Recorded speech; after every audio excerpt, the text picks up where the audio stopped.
चंदरपुर गांव में सुशील और गोविंद नाम के दोस्त रहते थे। दोनों गांव में एक सेठ की मिठाई की दुकान पर काम करते थे। काफी समय से हलवाई का काम करते करते दोनों तंग आ चुके थे। अब दोनों अपने आने वाले समय के लिए कुछ नया करने का मन बना रहे थे। अरे यार गोविंद, हम कब तक इस सेठ की गुलामी करते रहें? एक तो इतने मेहनत और ईमानदारी से काम करो, ऊपर से ये हमें डांटता ही रहता है। मैं तो सोच रहा हूँ कुछ समय बाद पैसे जोड़ के हम लोग अपनी एक मिठाई की दुकान खोल लेंगे, और वो भी इसके बिल्कुल बगल में। तब इसको पता चलेगा। हाँ, सही कहा, मैं भी यही सोच रहा था। कब तक यही सब करते रहें? इतने पैसों में तो गुजारा नहीं चलने वाला। दोनों दोस्त काम छोड़कर आपस में बात कर ही रहे थे कि तभी पीछे से गोविंद की पीठ पर उनका सेठ धक्का देता है।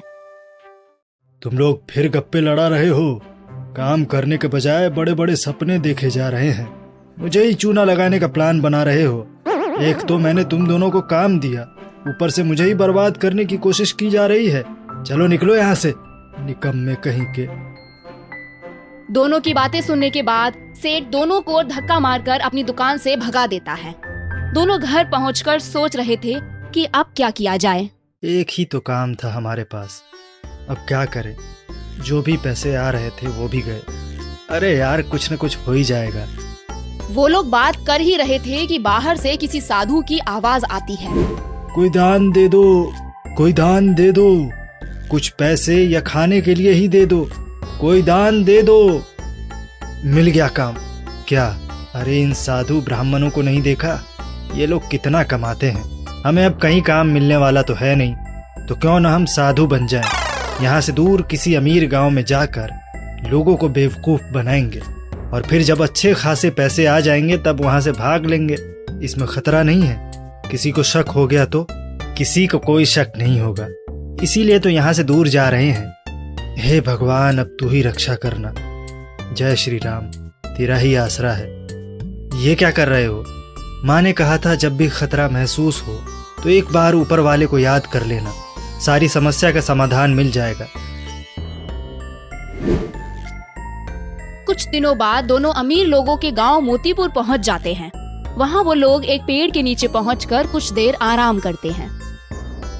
हम यहीं रुक जाते हैं, ये पेड़ ही हमारे लिए अच्छी जगह रहेगी। यहाँ छांव भी है। मैं यहीं ध्यान लगाता हूँ। तुम गांव वालों को खबर पहुंचा दो कि बहुत दूर से पहाड़ों के पास से बाबा गोविंदनाथ आए हैं। उनके पास आपकी हर समस्या का हल है। आपकी कोई भी परेशानी हो वो उसे दूर कर देंगे। ठीक है, मैं सबको जाकर खबर कर देता हूँ। सुशील एक दुकान पर पहुंच जाता है और दुकानदार को उदास बैठा देख उससे कहता है, क्या हुआ? उदास क्यों बैठे हो? कोई समस्या?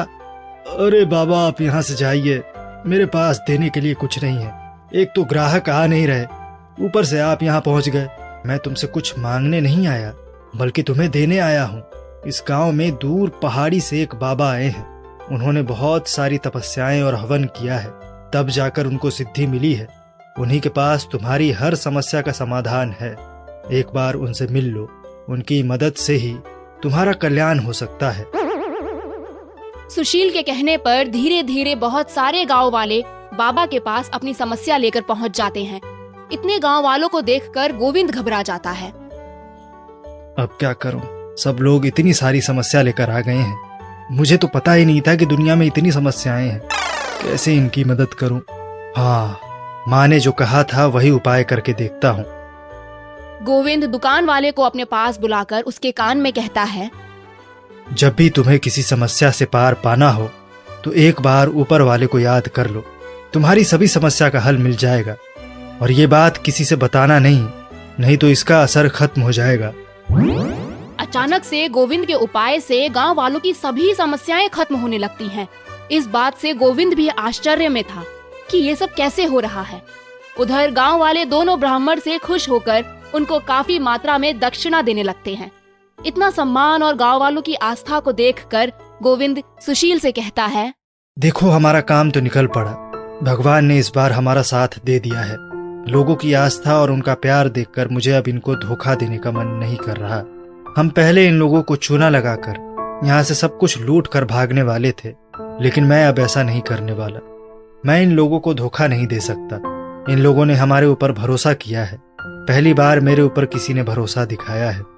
वैसे भी एक ब्राह्मण को दयालु और निस्वार्थ भाव से लोगों की मदद करनी चाहिए। हमने सब काम गलत किया, कम से कम यही काम सही से कर ले। हमारा तो ऐसे ही फायदा हो चुका है। अरे क्या हो गया है तुम्हें? इतनी बहकी बहकी बातें क्यों कर रहे हो? जैसा हमने सोचा था वैसा ही होगा। मोह माया के चक्कर में मत पड़ो।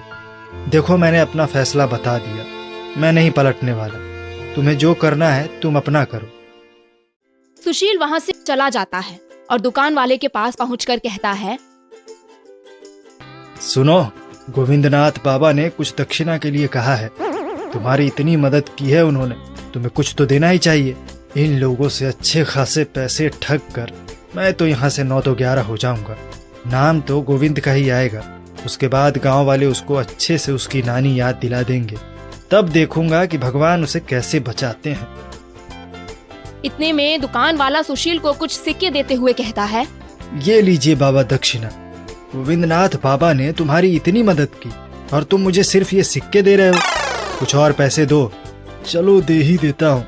मेरा जितना फायदा हुआ है उसके सामने तो ये कुछ भी नहीं है।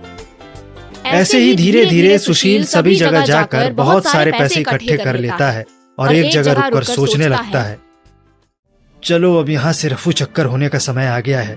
जाने दो गोविंद को, अकेला मरने दो। सुशील सारा पैसा लेकर अपने गांव की तरफ निकल पड़ता है। काफी दूर चलने के बाद वो थक जाता है। थकने की वजह से सुशील उसी गांव के एक पेड़ के नीचे आराम करने बैठता ही है कि कुछ देर बाद गांव के कुछ गुंडे उसके पास पहुंच जाते हैं। सुशील को पता ही नहीं था कि वो जिस गांव में रुका है वो लुटेरों का गांव है। लुटेरे उसके पास पहुंचने के बाद उसे कहते हैं, क्या माल छुपा रखा है इसमें? चल चुपचाप हमें दे दे। नहीं, कुछ भी तो नहीं है इसमें, खाने पीने का सामान है बस। झूठ। चुपचाप सारा सामान हमारे हवाले कर दे। सुशील अब दुविधा में पड़ जाता है कि वो अब करे तो क्या करे, कैसे इन लोगों से छुटकारा पाए। तभी उसे अचानक से याद आता है, जब भी गोविंद परेशानी में फंसता था तो भगवान को याद करता था। मैं भी एक बार उसका ये तरीका आजमा कर देखता हूँ। क्या पता भगवान मेरी मदद कर ही दे। हे भगवान, मेरी मदद कीजिए, मेरी मदद कीजिए भगवान। मुझे इन गुंडों से बचाइए, मेरी मदद कीजिए, बचाइए मुझे। तभी पुलिस की गाड़ी की आवाज आती है, जिसे सुनकर लुटेरे उससे कहते हैं, बच गया तू, तेरी किस्मत अच्छी है। पुलिस नहीं आती तो आज तुझे पता चल जाता। लुटेरों के भागते ही सुशील भी वहाँ से गायब हो जाता है और वो सीधा अपने दोस्त गोविंद के पास पहुँचता है और उससे कहता है, तुम सही कह रहे थे, मुझे यहीं रुककर ब्राह्मण होने का धर्म निभाना चाहिए था। मैं पैसों के लालच में आ गया था, मुझे माफ कर दो।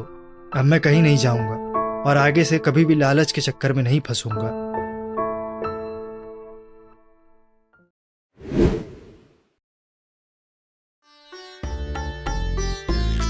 क्या हुआ नालायक? किस कुत्ते ने काटा तुझे? या कहीं मार खा के आया है? बोलता क्यों नहीं? अब क्या बताऊं कि चोरी करते हुए पकड़ा गया तो मेरी पिटाई हो गई। पिटाई भी ऐसी कि चोरी करना तो मैं भूल ही गया। अब क्या गधे, तूने चोरी चकारी शुरू कर दी? बस इसी बात की तो कमी रह गई थी बेटे। अपने बाप का नाम तो तू ही रोशन करेगा। अरे पिताजी, चोरी नहीं, मैं गड्ढे में गिर गया था, इस वजह से चोट लग गई है। कुछ दिनों में चिंटू पुरानी चोट से उबर जाता है। ठीक होने के बाद वो एक बार जग्गा से मिलने की सोचता है। अब तो सब ठीक है, मेरी भी हालत सही हो गई है। क्या पता जग्गा भी अब तक सही हो गया हो, लेकिन मुझसे ज्यादा तो उसकी पिटाई हुई थी। पर फिर भी हिम्मत करके एक बार जग्गा का हाल चाल भी लेना जरूरी है। बेचारा मेरी वजह से चोरी करते हुए पकड़ा गया। अगले दिन चिंटू जग्गा के घर के बाहर पहुंच जाता है और उसका घर देख मन ही मन फिर से सोचने लगता है,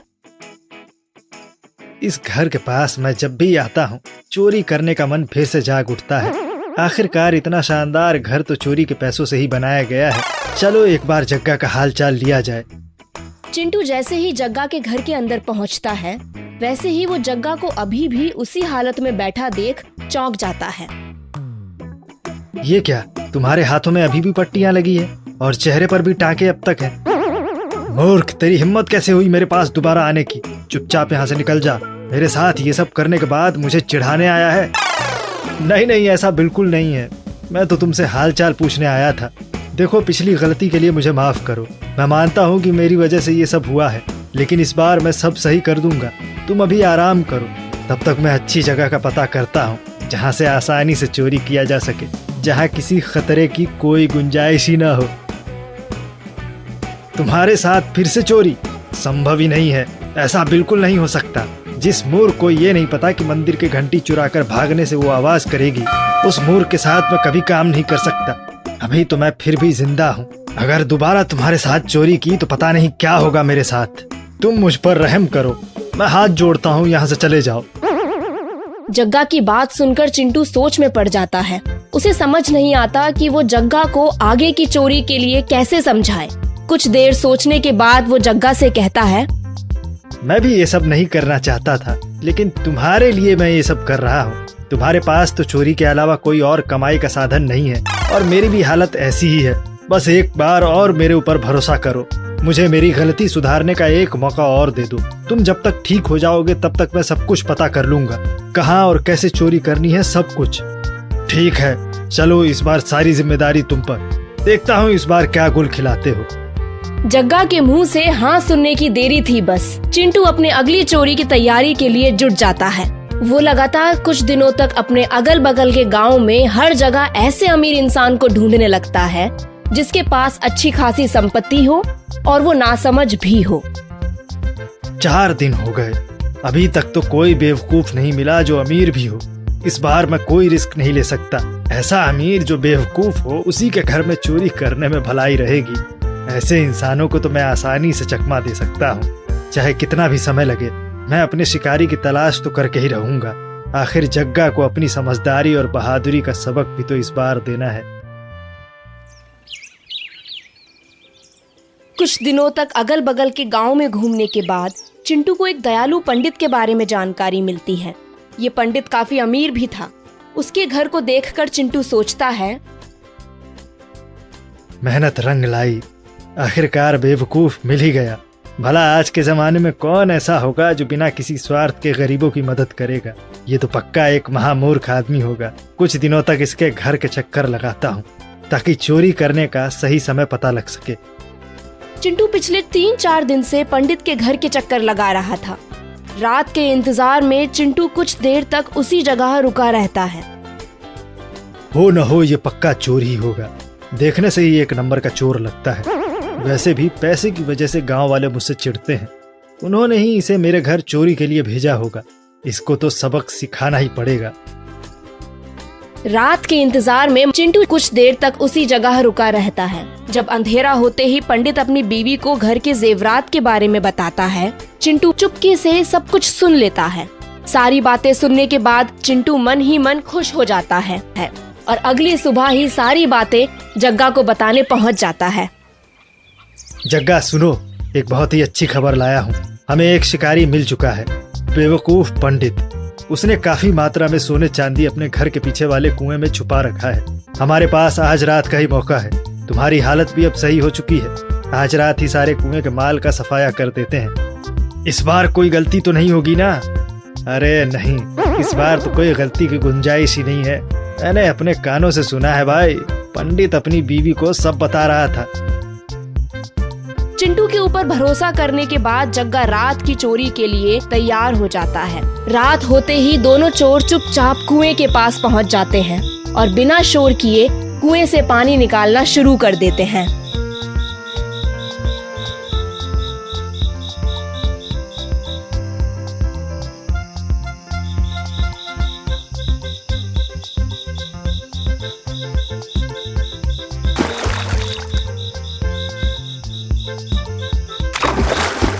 पानी निकालते निकालते रात से भोर हो जाती है, लेकिन हीरे जवाहरात का कोई नामो निशान नहीं था। अरे मूर्ख, सोने कहाँ है? पानी से हमने पूरा खेत भर दिया, लेकिन हीरा अभी तक नहीं मिला। थोड़ा पानी और है कुएं में, कुछ ही देर में हमें सोना जरूर मिलेगा। अब दोनों की थक के हालत खराब हो गई थी। सुबह का समय भी हो चुका था। पंडित की पत्नी जब अपने घर से बाहर निकली तो उसने चिंटू और जग्गा को देखते ही चिल्लाना शुरू कर दिया, चोर चोर, अरे चोर आ गया, पकड़ो। इससे पहले कि गांव वाले वहां पहुंचते, पंडित की पत्नी की आवाज सुनते ही चिंटू और जग्गा जान बचाकर वहां से भाग खड़े होते हैं। इधर पंडित की पत्नी घर के अंदर आकर पंडित से कहती है, तो आप अब सोकर उठे हैं, देखिए चोरों ने क्या किया, हमारे पूरे खेत को पानी से भर दिया। अरे भगवान, ये सब मैंने ही कराया है। पिछले रात को जो मैंने तुम्हें हीरे जवाहरात के बारे में बताया था, ये उसी का नतीजा है। अच्छा, इसलिए आपने मुझसे उस समय चुपचाप सारी बातें सुनने का इशारा किया था और बोला था कि कोई सवाल मत पूछो, 1-2 दिन में सारा उत्तर मिल जाएगा। हाँ, सही समझा तुमने। हमारे खेत को पानी की जरूरत भी थी, वो काम भी बन गया और चोरों की अक्ल भी ठिकाने आ गई होगी।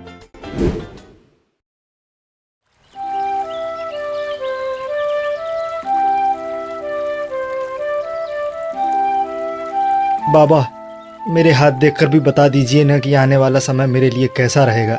मैं तो अपनी जिंदगी से तंग आ चुका हूँ। कुछ अच्छा भी होगा या नहीं मेरे साथ। चिंता मत करो। हाथ की रेखाओं के हिसाब से तो 1-2 दिन में तुम्हारे पास पैसे आने वाले हैं। सब कुछ अच्छा हो जाएगा। अगर आपकी कही बातें मेरे साथ भी सही हुई तो मैं अपने सभी जानने वालों को आपके बारे में बता दूंगा, जिससे उनका भी कुछ कल्याण हो जाए। जाओ, सब अच्छा ही होगा। बाबा की कही बातें तो सबके साथ ही सच हुई हैं। उम्मीद तो है कि आने वाले 1-2 दिन में मेरे पास भी पैसा ही पैसा होगा। बाबा तो धन्य है बाबा।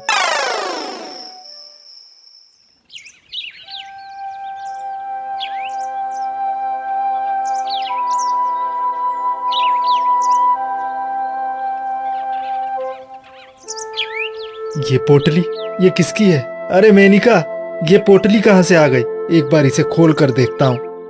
अरे देखो, कितने सारे सिक्के हैं। बाबा की कई बातें सच हो गई। मैं अमीर हो गया। सच में बाबा ने जो कहा था वही हुआ।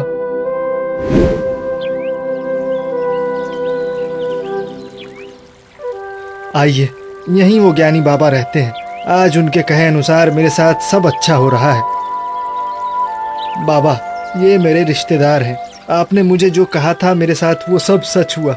इसीलिए मैं इन लोगों को आपके पास लेकर आया हूँ। इसे देखकर ही मुझे समझ आ गया। इनको एक हवन करवाने की जरूरत है। सारी समस्याओं का समाधान उसके बाद ही होगा। कल हवन की सारी सामग्री लेकर आ जाना। मेरी पूरी कोशिश रहेगी कि जितनी जल्दी हो सके उतनी जल्दी हवन के माध्यम से सब ठीक हो जाए। ये अच्छा किया तुमने। हवन के बहाने हम अच्छे पैसे कमा लेते हैं। चलो, अब जल्दी से कल के हवन के लिए मंत्र याद कर लो।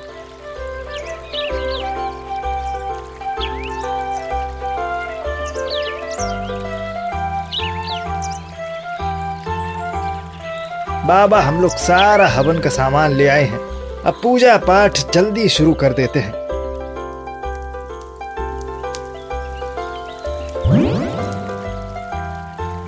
तो अब हवन की सारी क्रिया समाप्त हो चुकी है। अब आप लोगों के परिवार पर 2 दिनों के अंदर ही इसका असर दिखने लगेगा। आप दोनों का बहुत बहुत शुक्रिया। मुझे तो ये सब कुछ गड़बड़ लग रहा है। ये कैसे हो सकता है कि अब तक हमारे साथ जितनी भी समस्या थी वो सब अचानक से समाप्त हो जाए। नहीं, बाबा के ऊपर भरोसा तो करना ही पड़ेगा। मेरे गांव में अधिकतर लोगों के साथ वही हुआ जो इन्होंने कहा था, बल्कि मेरे साथ भी वही हुआ जो बाबा ने बताया। और भरोसा नहीं तो कल आकर देख लेना। बाबा हर हफ्ते अपनी शक्तियों का प्रदर्शन भी करते हैं। वो इस नदी के ऊपर बिना डूबे चलकर दिखाने वाले हैं। शायद तब तुम्हें भरोसा हो जाए कि इनकी कही बातें कितनी सच होती है। आज मैंने इन सबको झूठा दिलासा तो दे दिया, लेकिन अब ये सब सच कैसे होगा, मुझे कुछ भी समझ नहीं आ रहा। अरे जाने दो, हवन से कोई फायदा नहीं होने वाला, ये तुम भी जानते हो। हम लोग कोई असली पंडित हैं नहीं। मेरी बात मानो तो अब आगे के काम पर ध्यान दो। और अगर वो लोग 2 दिन बाद हमारे पास शिकायत लेकर आ पहुंचे तो तो बोल देंगे कि अभी शनि की दशा कटी नहीं है, कुछ दिनों का समय और लगेगा। तुम ये सब छोड़ो, कल पानी पर चलने का दिन है, उसके बारे में सोचो।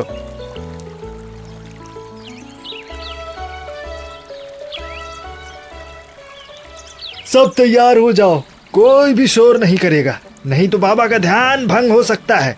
बस बाबा अब कुछ देर में आकर अपना चमत्कार दिखाने ही वाले हैं। आज देखता हूं इस बाबा को, ये पानी पर बिना डूबे कैसे चल सकता है। सब ध्यान से बाबा का जादू देखने के लिए तैयार हो जाओ।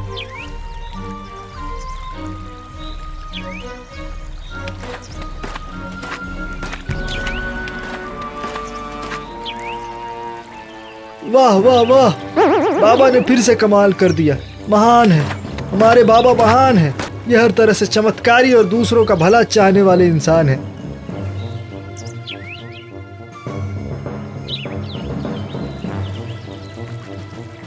वाह, तुमने बहुत अच्छा काम किया। ऐसे हम लोगों का साथ देते रहो, पैसे से माला माल हो जाओगे। अब जाओ, अपना आगे का काम कर लो, और 7 दिन बाद फिर से नदी के ऊपर मुझे चलना है, तो बस समय से पहले अपना काम करने पहुंच जाना। बस कुछ दिन और, फिर इन गांव वालों को बेवकूफ बनाना बंद।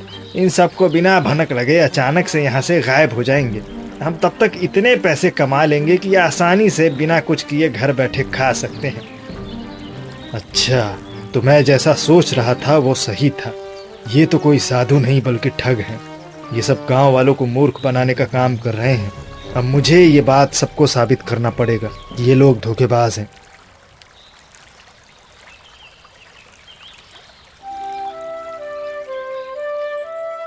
लेकिन ये सब सच कैसे हो सकता है? बाबा के कहे अनुसार मेरी कुछ ही दिनों में पैसे की समस्या हल हो गई थी। गांव के लोगों के साथ भी ऐसा ही हुआ था। अब इन सब के बारे में क्या बोलोगे? आज बाबा ने पानी के ऊपर चलकर भी दिखाया। सब तुम्हारे सामने है। एक बार मेरी बात मान कर देखो। अगर मैं झूठा साबित हुआ तो मैं सबके सामने दोनों बाबा से माफी मांगूंगा, और अगर मैं सच्चा साबित हुआ तो दोनों ने जो पैसा लोगों से ठगा है उसे वापस करना पड़ेगा। अच्छा चलो ठीक है, मैं जंगल में ध्यान रखता हूँ।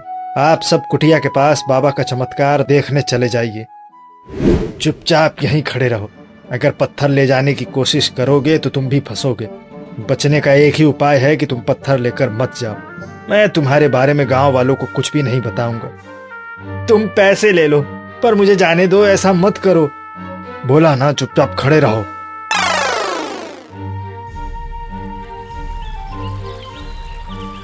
अरे ये मोती कहीं दिखाई नहीं दे रहा। पता नहीं पानी के नीचे आज पत्थर है भी या नहीं। हे भगवान।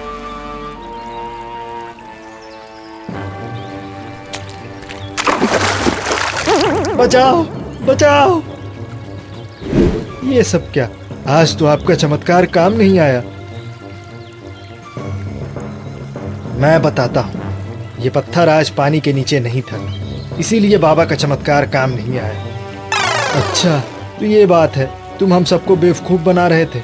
अगर पुलिस से बचना चाहते हो तो सारी सच्चाई अपने आप बता दो। पुलिस? नहीं नहीं, सब बताता हूँ, सब बताता हूँ। हम लोगों को कहीं भी कोई काम नहीं मिल रहा था, तो हमने साधु बनकर लोगों को ठगने का काम चालू कर दिया। इसमें हमारा फायदा अच्छा होने लगा। पर तुम्हारे बताए अनुसार तो मेरे पास पैसे भी आ गए थे। ये सब कैसे हुआ? ये तो हमारे लिए बहुत आसान था। हर रात हम लोगों के घर में पैसे से भरी पोटली रखाते, जिससे उन्हें लगता कि हमारी बातें सच हो रही हैं। अच्छा, तभी हवन करना बहाना था। वो तुम इसीलिए करवाते थे ताकि तुमने जो पैसे की पोटली बांटी है उसका पैसा वसूल सको। हाँ देखो, हमारे पास सारे पैसे रखे हैं, हमें जाने दो। हम तुम सबको सारा पैसा वापस कर देंगे। अच्छा हुआ कि हमने सारे पैसे वापस दे दिए, नहीं तो हमें फिर जेल के चक्कर काटने पड़ते। आह, मेरी कमर। मार मार कर इन लोगों ने हालत खराब कर दी।